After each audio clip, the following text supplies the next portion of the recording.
이사야서 2장 1절로 5절의 말씀. 아모스의 아들 이사야가 받은 바 유다와 예루살렘에 관한 말씀이라. 만일에 여호와의 전에 산이 모든 산 꼭대기에 굳게 설 것이요 모든 작은 산 위에 뛰어나리니 만방이 그리로 모여들 것이라. 많은 백성이 가며 이르기를 오라 우리가 여호와의 산에 오르며 야곱의 하나님의 전에 이르자. 그가 그의 길을 우리에게 가르치실 것이라. 우리가 그 길로 행하리라 하리니 이는 율법이 시온에서부터 나올 것이요 여호와의 말씀이 예루살렘에서부터 나올 것임이니라.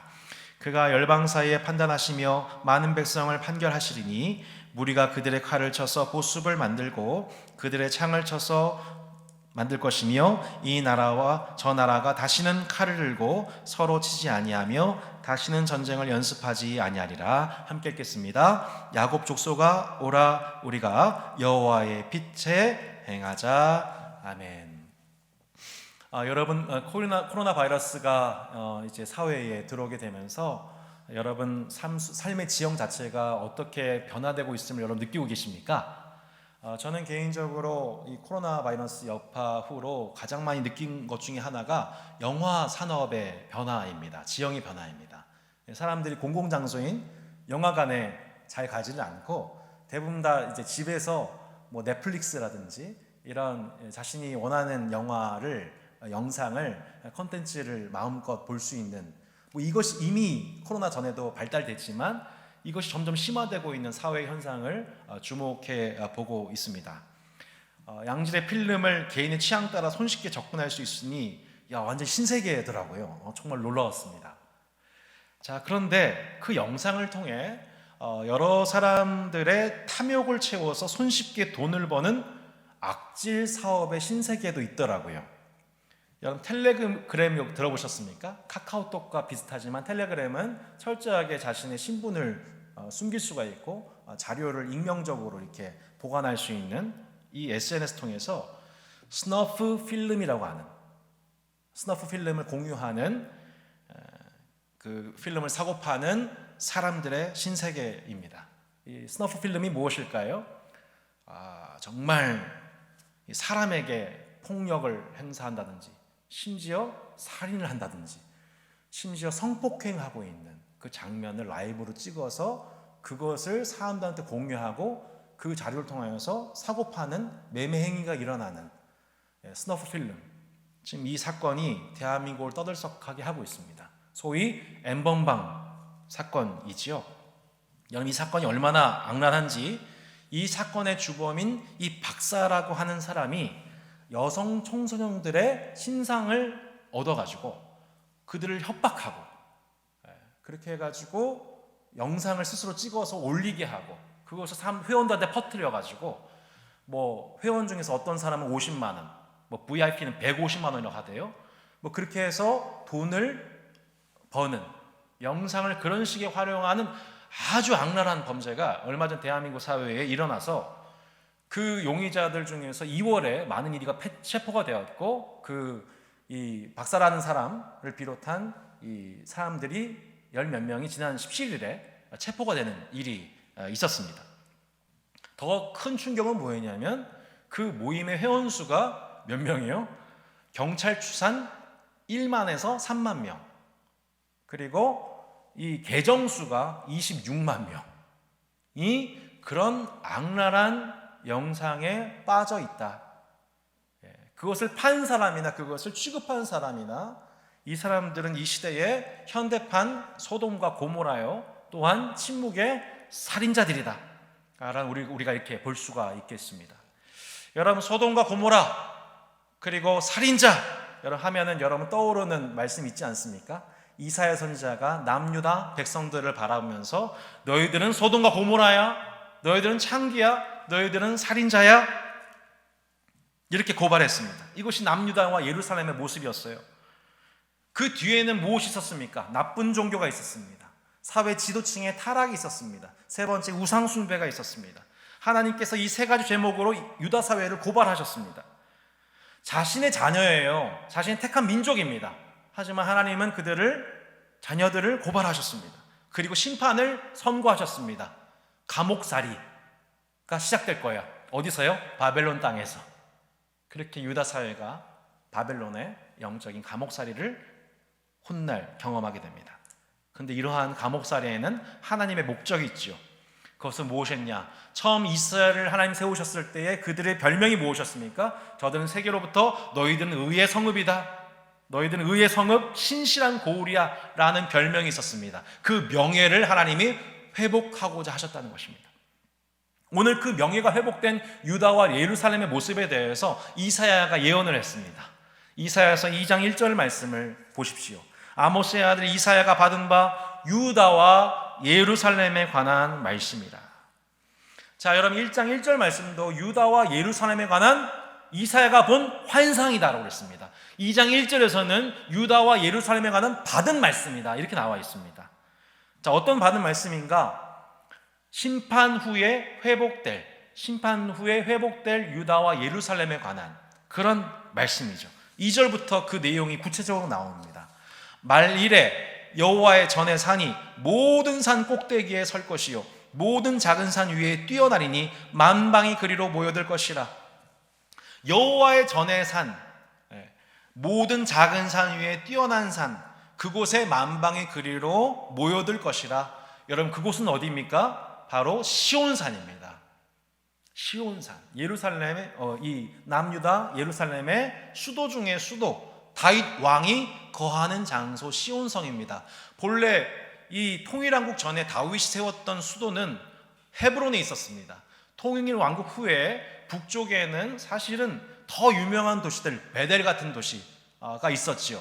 하지만 다윗이 통일 왕국의 수장이 된 후에 세운 그 수도는 예루살렘의 한 작은 시온이란 이름 없는 곳이었습니다.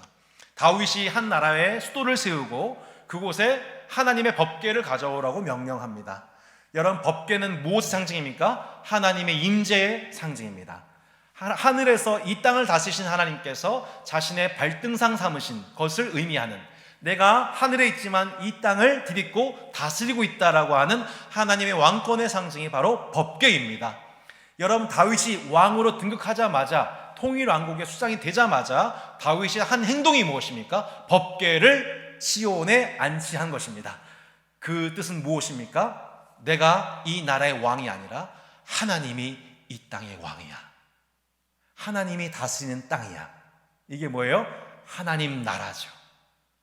지금 세워진 이 이스라엘이라고 하는 세속국가는 단순한 세속국가가 아니라 하나님 나라야 라는 것을 선포함을 통하여서 세속 역사상 최초로 하나님 나라가 공식 출범하게 된 것을 말씀하고 있는 것입니다.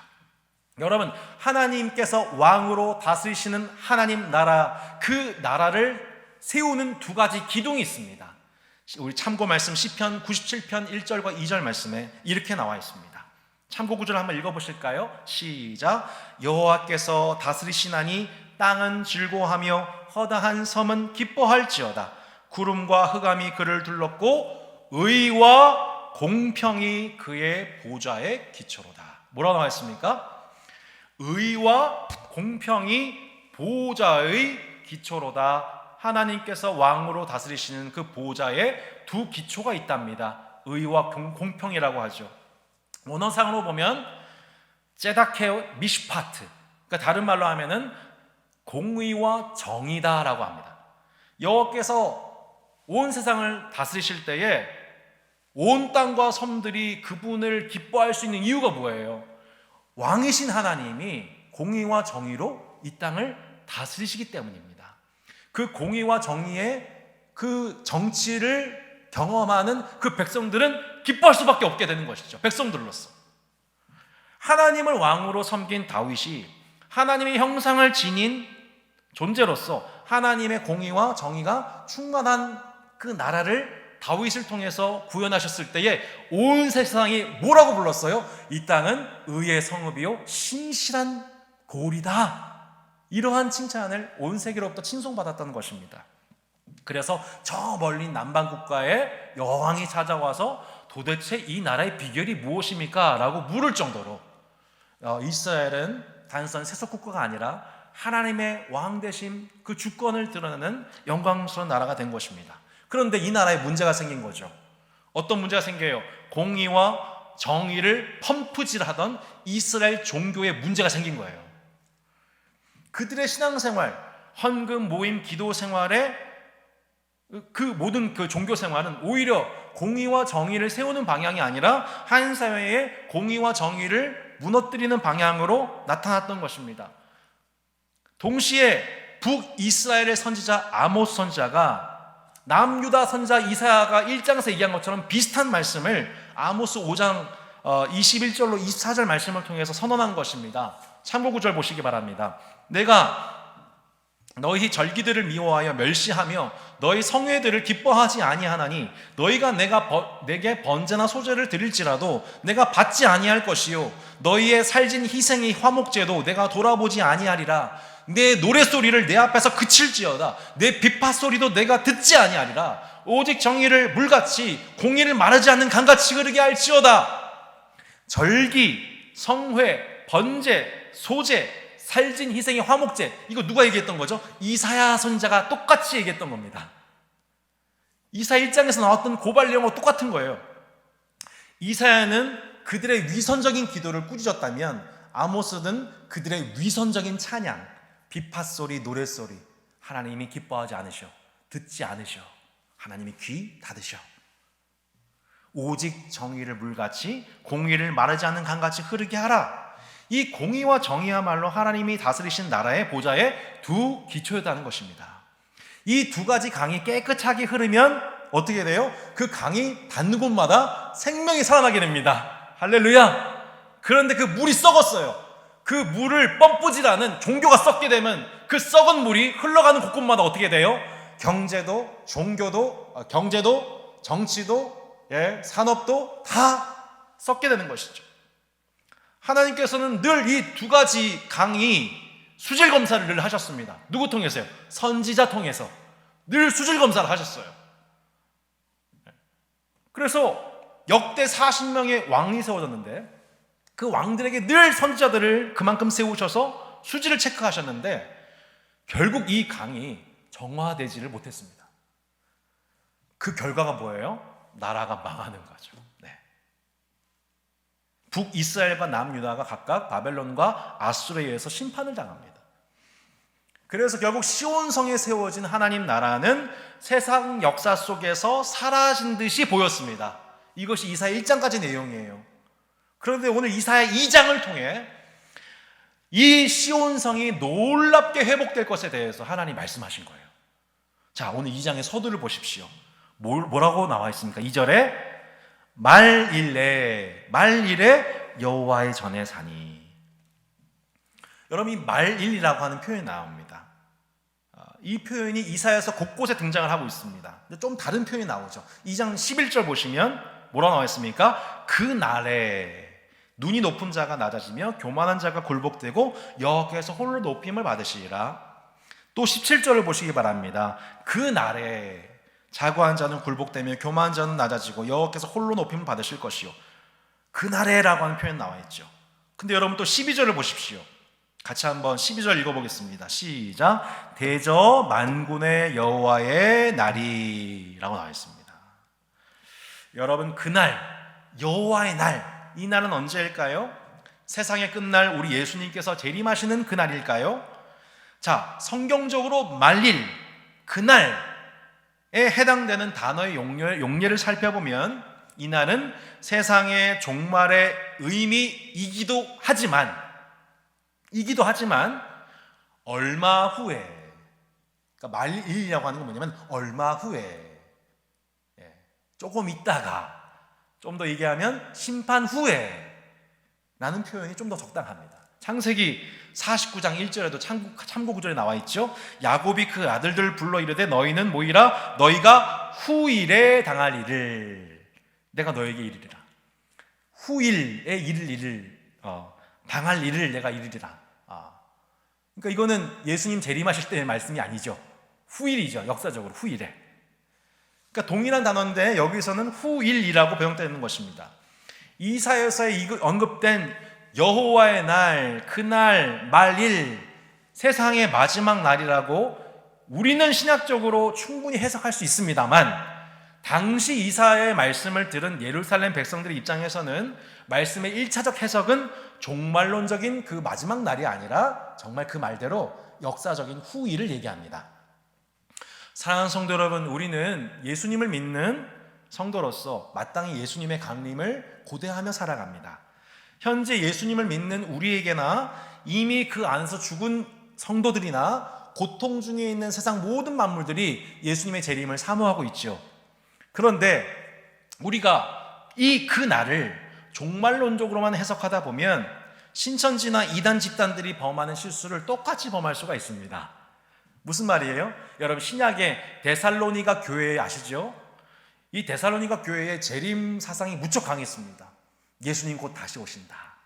그날이 곧 올 것이다. 그들은 모여서 열심히 열광적으로 기도하며 마라나타 찬양하며 그날을 사모하면서 동시에 일상에서 이탈되기 시작합니다. 직업도 버리고 가정도 버리고 일상도 게으르게 사는 거예요. 왜? 주님 곧 오실 테니까. 어차피 세상 끝날 거잖아. 가정과 사회의 경고에도 불구하고 교회로 모여서 예배만 드린 거예요. 그랬더니 여러분, 사도 바울이 오히려 그들의 신앙을 꾸짖습니다.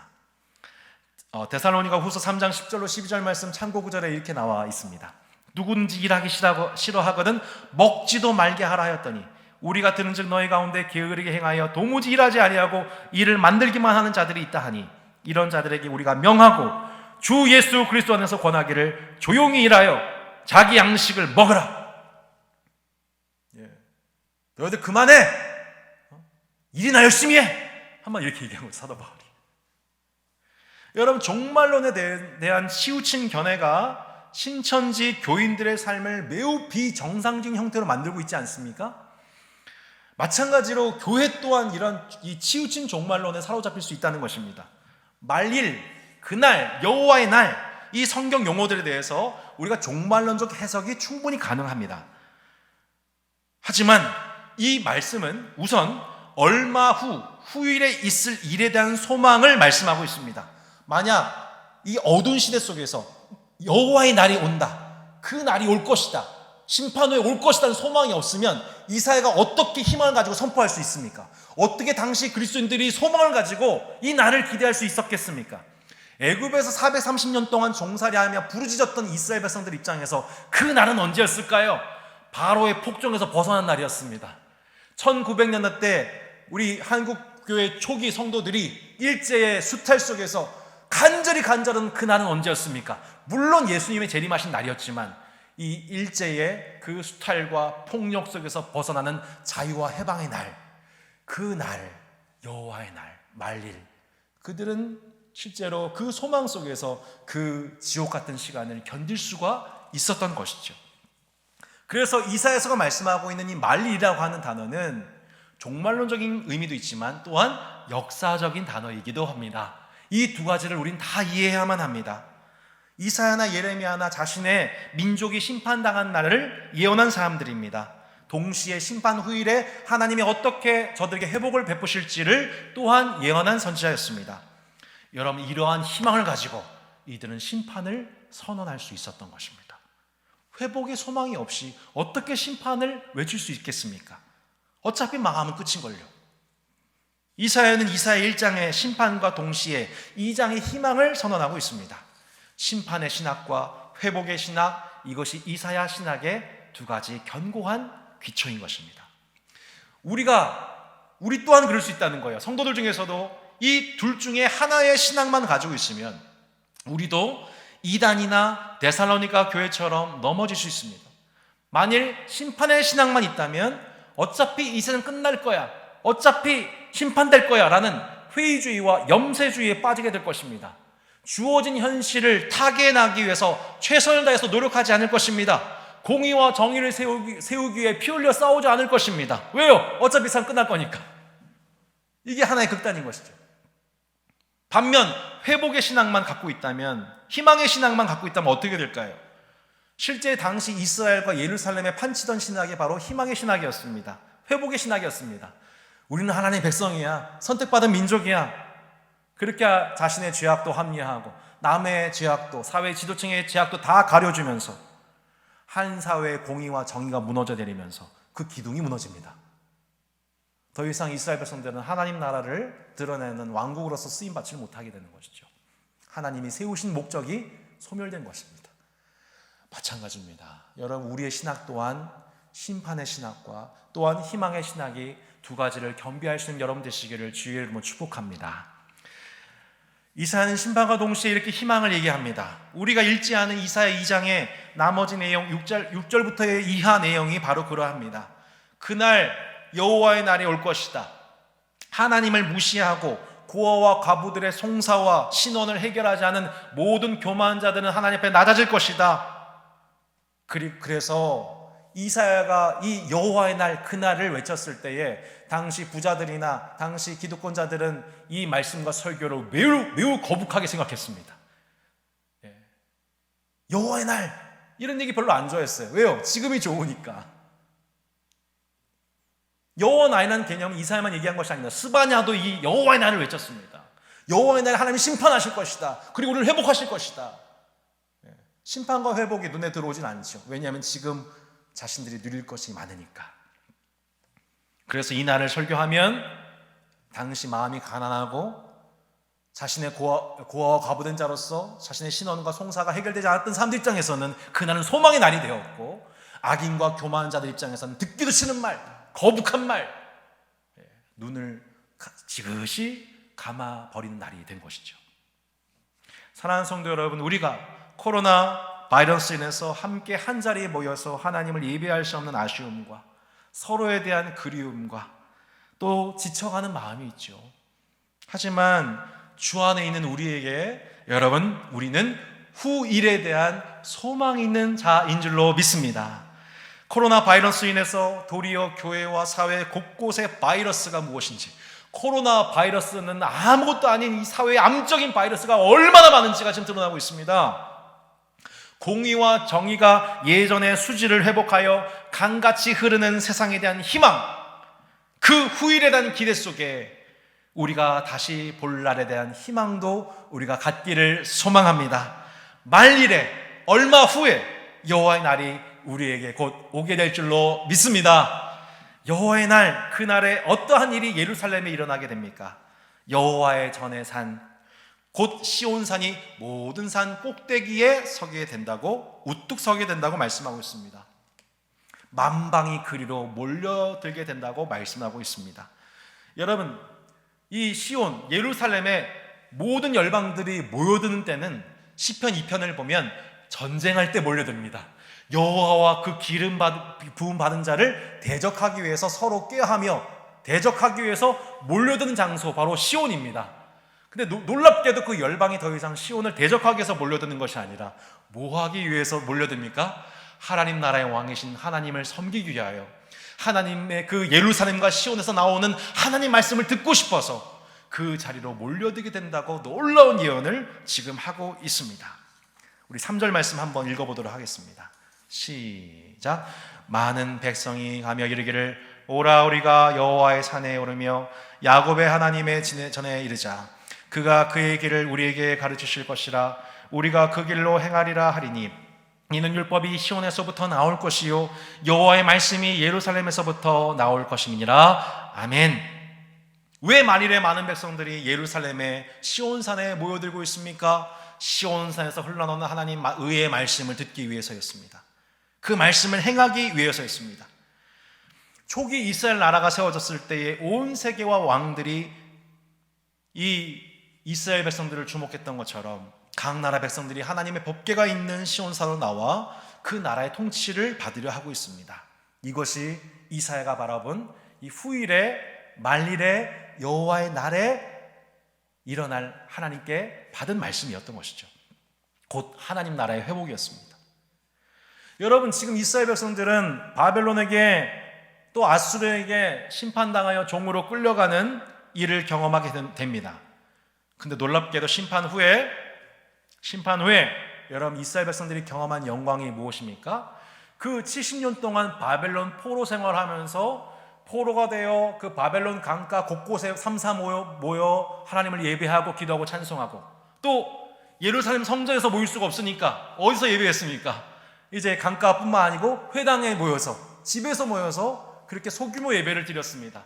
그러면서 저들은 다시 하나님 말씀을 경청하기 시작했고, 하나님의 공의와 정의에 관한 말씀을 들으면서 우리가 그 공의와 정의를 흐르게 하지 못했구나, 하나님이 그러나 우리를 심판하셨지만 도로 예레미야의 입에서 나온 것처럼 우리를 회복하시겠구나 라는 말씀을 생각하면서 저들은 소망을 얻었겠지요.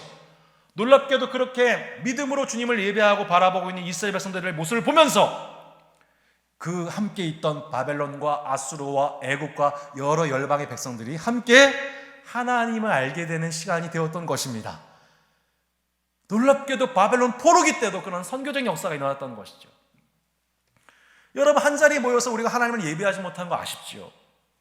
그런데 여러분, 이때가 오히려 더 적극적으로 하나님을 예배하고 우리의 신앙의 뿌리를 다음 세대에게 훈육하고 하나님을 알지 못하는 믿지 않은 가족들과 이웃들에게 복음을 증거할 수 있는 절호의 기회인 것 여러분 믿으십니까?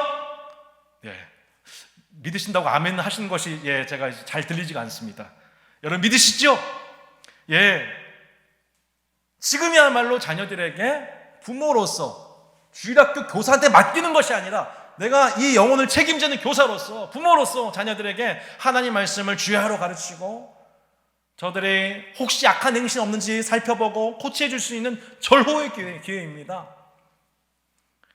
예, 우리 믿지 않는 가족이나 주변 이웃들을 돌보면서 사랑과 선행을 베풀 수 있는 절호의 기회죠. 나보다 더 마스크가 필요한 절실한 노약자나 소외계층들을 섬길 수 있는 절호의 때입니다. 지역 상권에서 소비하면서 경제가 위축되지 않도록 애국할 수 있는 절호의 때입니다. 건물주는 임대료 인하 운동에 참여할 수 있는 절호의 때입니다. 의료계 종사자, 봉사자들을 독려할 수 있는 절호의 때이죠.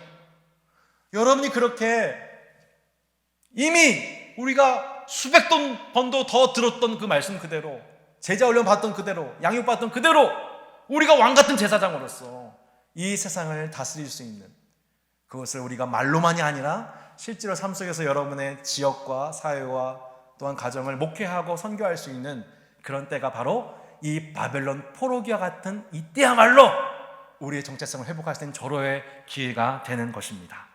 열방 가운데 흩어졌던 이스라엘 백성들이 포로기가 끝나고 다시 예루살렘으로 귀환했을 때에 이스라엘 백성들만 모인 것이 아니라 열방의 많은 족속들이 함께 시온성에 올라가게 될 것을 이사야는 보았습니다. 징계당에서 흩어진 이 시간 통해 하나님은 오히려 더 놀라운 선교적 역사를 이루신 것이죠.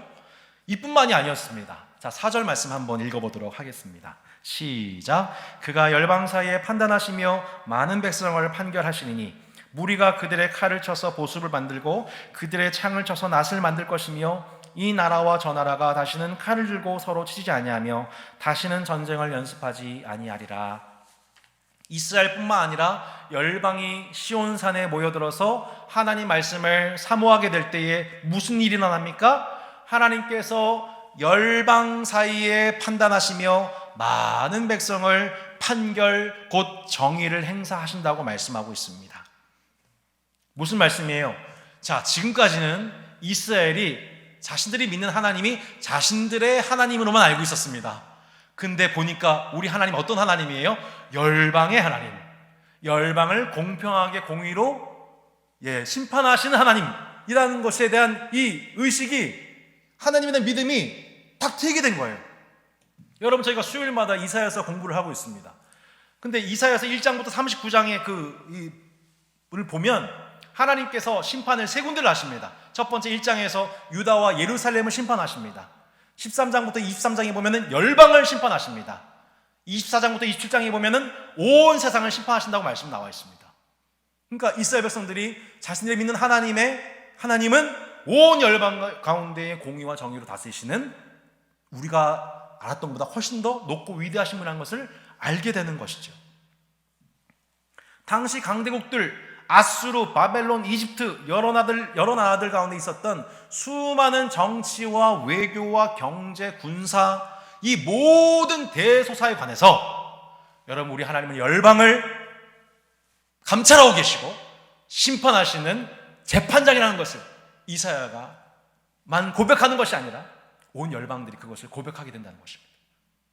그래서 더 이상 서로가 서로에 대해서 적대하고 전쟁 준비하고 연습하고 피를 흘리는 열방들이 다시는 전쟁 연습하지 않은 그런 시대가 열리게 될 것이다.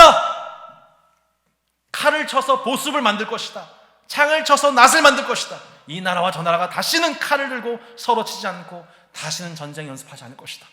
여러분, 이 한반도에 살아가는 우리에게서는 얼마나 소망이 되는 말씀입니까? 하나님이 그렇게 예루살렘뿐만 아니라 열방의 왕으로 의로운 재판장으로 세상을 다스리신 것이죠. 그리하여서 그 하나님 나라가 회복될 때는 더 이상 그 나라의 고아와 과부들의 그 송사와 신원이 해결되지 않는 일이 없고, 공의와 정의로 다스리신 하나님 앞에 교만한 자는 낮아지게 되고 겸손한 자는 높여지게 되는 하나님의 강 같은 그 공의와 정의가 실현되고 있는 것을 보게 되는 것입니다. 핵무기가 치료 방사선으로 쓰이는 날이 오게 되는 것이죠.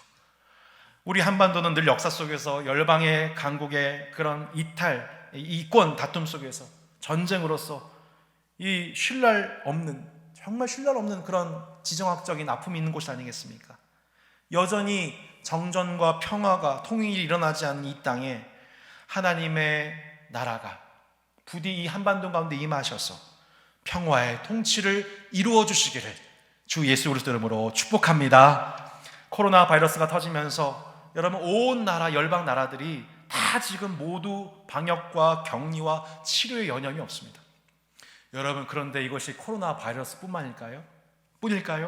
얼마 전 끔찍한 사진 하나 보았습니다.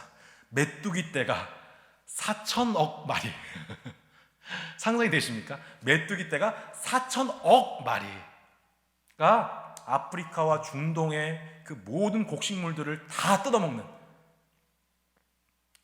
한 나라가 1년치 먹을 모든 식량들을 한꺼번에 다 메뚜기 떼가 휩쓸어버리는 이 역대하 7장 말씀처럼 그런 기근이 임하게 되는 것, 온 나라가 기근이 임하게 되는 것, 순식간이라는 것 우리가 지금 보고 있습니다. 이게 지금 중국에도 온다, 뭐 한반도에 미칠까봐 두렵다, 이런 얘기도 있지요. 여러분, 지금 코로나 여파로 인해서 제가 아까 방금 뉴스를 좀 봤었는데 지금 전 세계적인 제2차 세계대전 이후에 최악의 경제 공황이 올 수 있는 최악의 상황이라고 지금 전문가들이 예측을 하고 있습니다. 지난번 호주 산불을 통해서 여러분, 한국의 면적만큼 지구의 면적이 사라졌습니다. 지구온난화와 환경오염, 이 모든 거 다요 초국가적인 문제입니다. 온 열방의 문제입니다. 온 세계와 열방이 직면한 문제를 해결해 가지 않고 자신의 나라 입장만 생각하다가는 여러분, 결국 인류는 공멸하게 됩니다. 아무리 한 나라의 경제가 우시아 때처럼 이 요담과 아하스 때처럼 아무리 한 나라가 부강해지고 국방이 강해지고 전 세계에서 또 이렇게 힘센 나라로 군림한다 하더라도 여러분, 전 세계의 환경이 오염되고 기근이 일어나게 되고 전쟁이 일어나게 되면 결국 인류는 공멸하는 길뿐인 것입니다. 그렇게 자국민의 부흥을 꿈꾸고 타국민을 증오하고 혐오하고 멸시하고 칼을 들고 창을 들고 그것을 가지고 협박해서 돈을 뜯어내고 자원 경쟁하고 하는 모든 종류의 민족주의, 경제주의, 군국주의는 하나님 앞에 마땅히 회개해야 할 이 시대의 우상 중의 우상인 것입니다. 국가주의의 우상인 것입니다. 그 우상 숭배 속에 사회 지도층이 타락하고 심지어 교회 또한 그 열방의 죄악을 이사야처럼 선언하지 못하고 이렇게 되면 온 세상이 심판받을 것이라 선언하지 못한다면, 우리가 성경 66권 말씀이 하나님 말씀이라고 믿고 있지만 실제로 이것을 우리가 선언하지 않는다면 여러분, 어떻게 우리가 여호와의 날을 선포하고 그 나라의 회복을 꿈꿀 수 있겠습니까?